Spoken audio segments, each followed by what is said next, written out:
I'm Marc-Andre Bougie, Associate Professor of Music at Texarkana College, and as we begin Black History Month, we want to celebrate Texarkana's most famous musical son, Mr.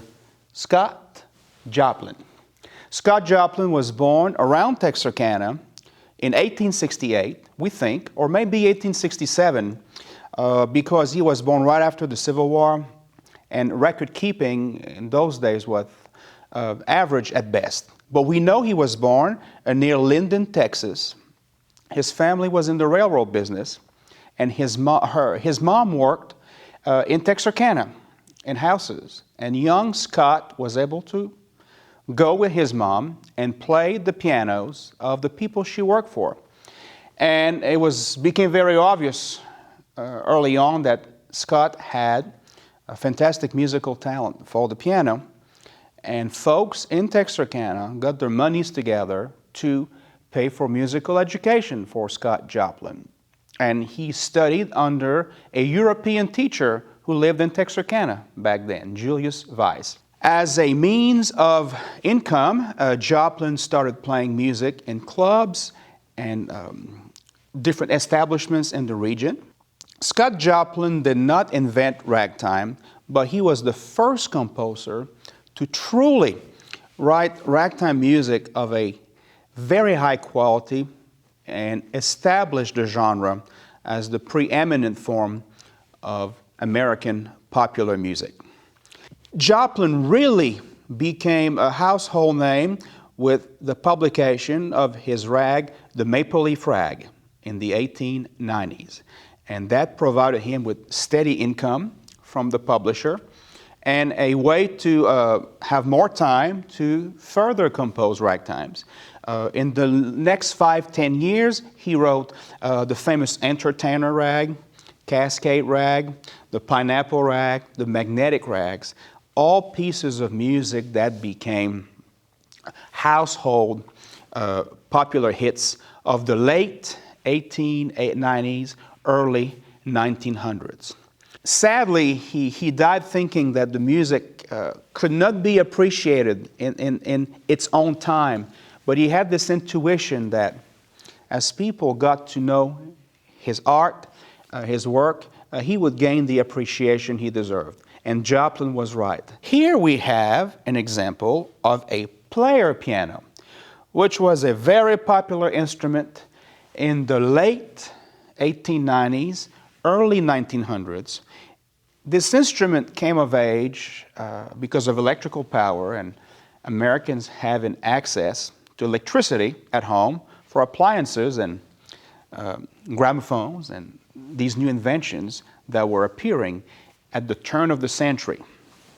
And many Americans wanted live music at home, and one of the ways they could get live music was to purchase this instrument, the player piano, and to also purchase piano rolls with music of the most popular tunes of the age.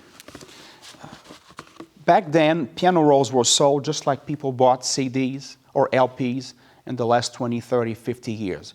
They were affordable, be the equivalent perhaps of a CD you'd buy, $15, $20. And the player piano was an electrical machine, a piece of appliance, you could say, which needs to be plugged in an outlet. The piano can be played without any electricity as an acoustical instrument.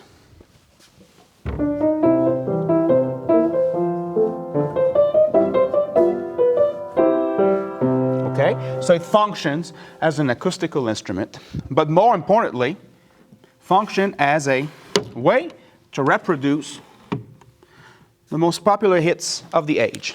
So we're talking about Scott Joplin, whose music was made popular through publishing, his main source of income, but not everybody could play his music. So what would happen is that companies, like the American Piano Company and Pico, would sell rolls of the most famous pieces of the age, Scott Joplin being perhaps the most popular composer of the age. And at home, The machine will be turned on.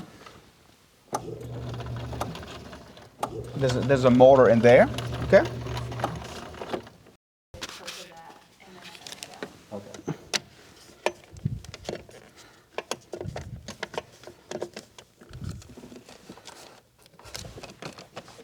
There we go.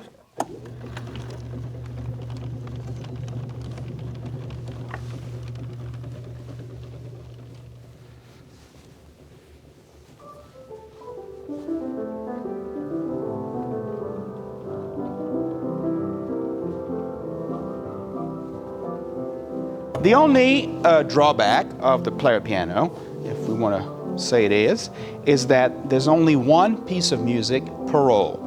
And popular pieces back then, just like now, were perhaps 3, 4, or 5 minutes. So once the roll was over, it would not play back. It would have to be re-rolled.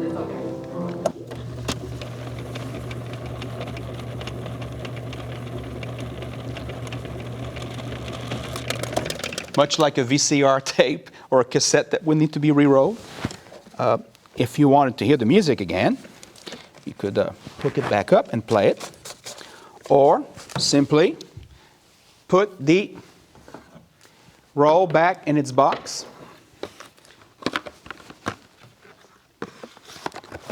And put another roll of other famous music of the age.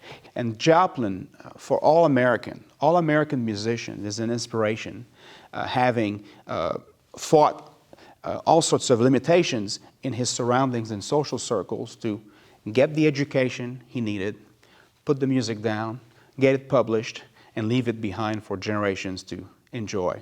So Scott Joplin, a hero of Texarkana musician, and one of the great masters, modern masters of American music.